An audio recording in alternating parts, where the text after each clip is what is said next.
अक्सर ambitious professionals यानी जो लोग अपनी फील्ड में आगे बढ़ना चाहते हैं वो एक अजीब से जाल में फंस जाते हैं। हर वक्त मसरूफ, लेकिन जब वो पीछे मुड़कर देखते हैं तो लगता है कि वो एक कदम भी आगे नहीं बढ़े। तो आज आइए रोहन की कहानी के जरिए इस मसरूफियत के जाल को समझते हैं और इससे निकलने का रास्ता भी ढूंढते हैं। ये सवाल, ये एहसास शायद बहुत से लोगों के लिए जाना पहचाना होगा। दिन भर मीटिंग्स, ईमेल्स, फोन कॉल्स, इतनी भागदौड़, इतनी मेहनत, लेकिन दिन के आखिर में लगता है कि सफर 1 इंच भी आगे नहीं बढ़ा, हम वहीं के वहीं खड़े हैं। इस चीज को समझने के लिए रोहन की मिसाल लेते हैं। कागज पर देखें तो रोहन एक स्टार एम्प्लॉय था। हर कोई उसकी मेहनत की तारीफ करता, उसका कैलेंडर हमेशा मीटिंग्स और डेडलाइन से भरा रहता, लेकिन अंदर से वो जानता था कि ये सब एक दिखावा है। तारीफों के बावजूद उसे एक शदीद खालीपन और बेबसी का एहसास घेरे रहता था, जैसे वो एक ही जगह पर कैद हो। तो आइए इस मसले की जड़ तक चलते हैं। इसे कहते हैं सरगर्मी का फरेब, यानी वो धोखा जब हमें अपनी ही जगह पर भाग दौड़ करना, आगे बढ़ने जैसा लगने लगता है। रोहन के लिए असल तब्दीली एक बिल्कुल आम सी मेट्रो राइड के दौरान आई। वहां अचानक उसे हरकत और तरक्की का फर्क समझ आया।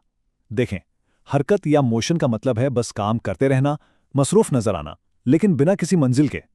जबकि तरक्की या प्रोग्रेस का मतलब है सोच समझकर एक तयशुदा मकसद की तरफ कदम बढ़ाना। अब यहाँ इन दोनों में फर्क बिल्कुल वाज़े हो जाता है। एक तरफ है हरकत, लंबे घंटे, भरा हुआ कैलेंडर और शदीद थकावट।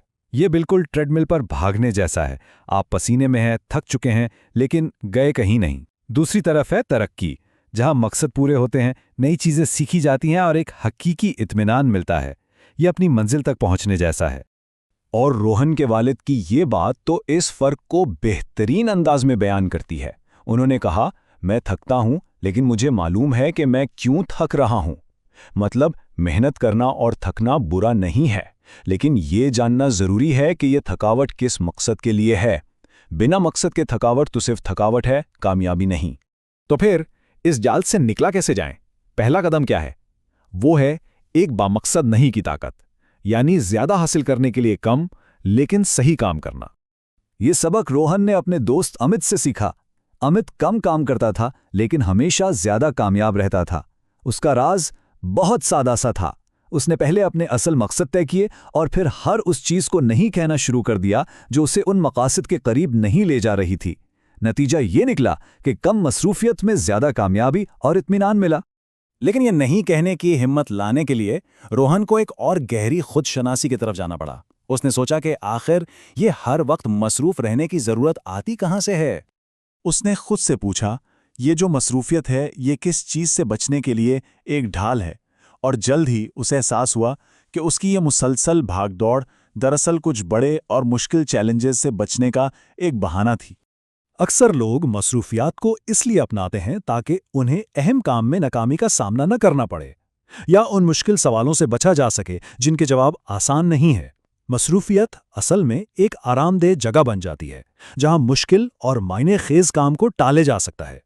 इन तमाम बातों को समझने के बाद रोहन ने अपनी सिमत दुरुस्त करने के लिए रोजाना खुद से 3 सवाल पूछने का एक सादा सा फ्रेमवर्क बनाया। ये हैं वो 3 सवाल जो हरकत को तरक्की में बदल सकते हैं। पहला, आज मैंने घंटों के हिसाब से नहीं बल्कि नतीजे के हिसाब से क्या हासिल किया। दूसरा, जो कुछ भी हासिल किया वो मेरे बड़े मकसद के लिए क्यों अहम था। और सबसे मुश्किल, तीसरा सवाल, आज मैंने मसरूफ रहकर किस जरूरी और मुश्किल काम से जान छुड़ाई। ये सवालात सिमत को दुरुस्त रखने में मदद देते हैं।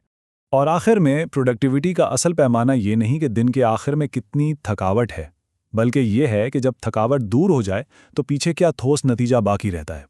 तो सोचने की बात यह है कि क्या आज की थकावट के पीछे कोई हकीकी कामयाबी है या सिर्फ खाली